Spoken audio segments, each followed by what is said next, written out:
আসসালামু আলাইকুম ভিউয়ার্স সবাইকে আপডেট জব নিউজ 24 চ্যানেলের পক্ষ থেকে স্বাগতম। তো ভিউয়ার্স সবাই কেমন আছেন? আশা রাখি সবাই ভালো আছেন।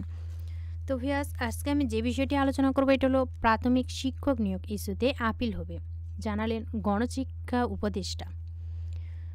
এ সম্পর্কে ভিডিওতে আমি বিস্তারিত বলে দেওয়ার চেষ্টা করব। তবে ভিডিওটি শুরু করার আগে আপনাদের কাছে একটা রিকোয়েস্ট থাকবে, আপনি যদি এই চ্যানেলে নতুন হয়ে থাকেন তাহলে প্লিজ সাবস্ক্রাইব করবেন এবং পাশে থাকা যে বেল আইকনটি রয়েছে তাতে অলে ক্লিক দিয়ে রাখবেন, যাতে আমি পরবর্তী ভিডিও আপলোড দেওয়ার সাথে সাথে সবার প্রথমে আপনার কাছে নোটিফিকেশন চলে যায়।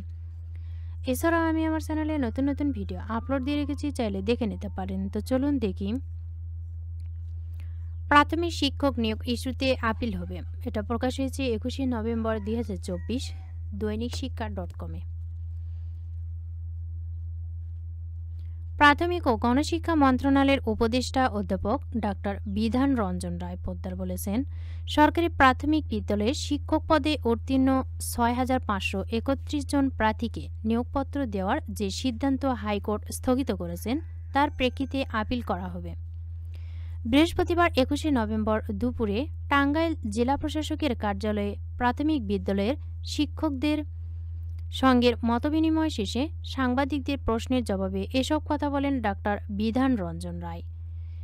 এ সময় প্রাথমিক ও গণশিক্ষা মন্ত্রণালয়ের উপদেষ্টা বলেন, সরকারি প্রাথমিক বিদ্যালয়ে শিক্ষক পদে উত্তীর্ণ 6,531 জন প্রার্থীকে নিয়োগপত্র দেওয়ার যে সিদ্ধান্ত হাইকোর্ট স্থগিত করেছেন তার প্রেক্ষিতে আপিল করা হবে।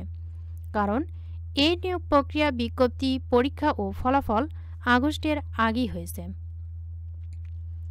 ডাক্তার বিধান রঞ্জন রায় আরও বলেন, আমরা জনপ্রশাসন মন্ত্রণালয় এবং আইন মন্ত্রণালয়ের পরামর্শ নিয়েছি।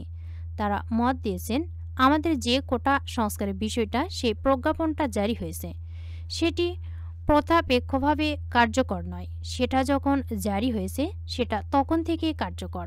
সুতরাং আমাদের প্রক্রিয়াটা যেহেতু আগে সম্পন্ন হয়ে গেছে সেজন্যই আমরা ফলাফল দিয়েছি এবং আমরা সেটি কোর্টের সামনে তুলে ধরব।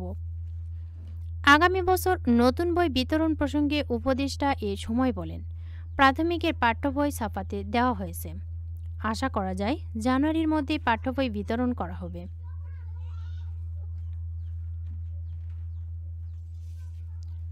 তো ভিউয়ার্স জানতে পারলেন যে এটা যে কোটা পদ্ধতি আগে কিন্তু বহাল ছিল, তাই কোটা সংস্কারের বিষয়ে যে প্রজ্ঞাপনটা জারি হয়েছে সেটা কিন্তু কার্যকর নয়। যখন জারি হয়েছিল তখন থেকে কিন্তু সেটা কার্যকর ছিল। আর এই নিয়োগ প্রক্রিয়া যেহেতু আগেই সম্পন্ন হয়ে গেছে সেজন্যই কিন্তু ফলাফল দেওয়া হয়েছে, আর সেটা কোর্টের সামনে তুলে ধরতে চাইছে।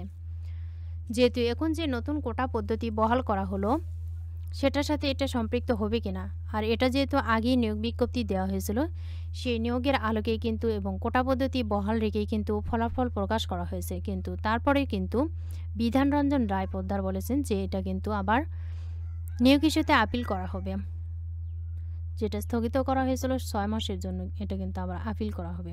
সকলের জন্য রইল অনেক অনেক শুভকামনা। ভিডিওটি ভালো লাগলে অবশ্যই লাইক, কমেন্ট এবং শেয়ার করবেন। আরও নতুন নতুন ভিডিও পেতে চ্যানেলটিতে অবশ্যই সাবস্ক্রাইব করে সাথেই থাকবেন। এতক্ষণ ধৈর্য সহকারে ভিডিওটি দেখার জন্য সবাইকে ধন্যবাদ। সবাই ভালো থাকবেন, সুস্থ থাকবেন। আবারও দেখা হবে নতুন কোনো ভিডিওতে। আজকের মতো এ পর্যন্তই। আসসালামু আলাইকুম।